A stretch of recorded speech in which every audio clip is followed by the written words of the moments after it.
Nellore rural గ్రామీణ మండల పరిధిలోని గొల్లకందుకూరు, సజ్జాపురం, వెల్లంటి గ్రామాల్లో ఇసుక మాఫియా చెలరేగిపోతుందనే నిదర్శనమే ఇక్కడ మనం చూస్తున్న విజువల్స్.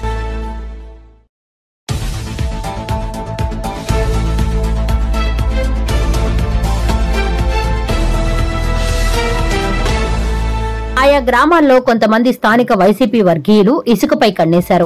ఇసుక అందరికీ అందుబాటులో లేకపోవడం, ఇసుకకు మరింత గిరాకీ ఉండడంతో దర్జాగా ఇసుకను అక్రమంగా రవాణా చేసుకుని అమ్ముకుంటూ సొమ్ము చేసుకుంటున్నారు. స్థానిక గ్రామస్తులు పలుమార్లు అధికారులకు ఫోన్ ద్వారా ఫిర్యాదులు చేసినా ఏమాత్రమూ పట్టించుకోవడం లేదని, అక్రమ ఇసుక మాఫియాదారులు ఇచ్చే మామూళ్ల మత్తులో అధికారులు జోగుతున్నారని ఆరోపణలు వెల్లువెత్తుతున్నాయి. ప్రభుత్వ ఖజానాకు భారీగా గండిపడుతున్నా ఇటువైపు చూసే అధికారే కరువయ్యారని, ఇంత జరుగుతున్న స్థానిక అధికార పార్టీ లీడర్స్ నోరు మెదపకపోవడంతో టీడీపీ నేతలపై పలు అనుమానాలు వ్యక్తమవుతున్నాయి.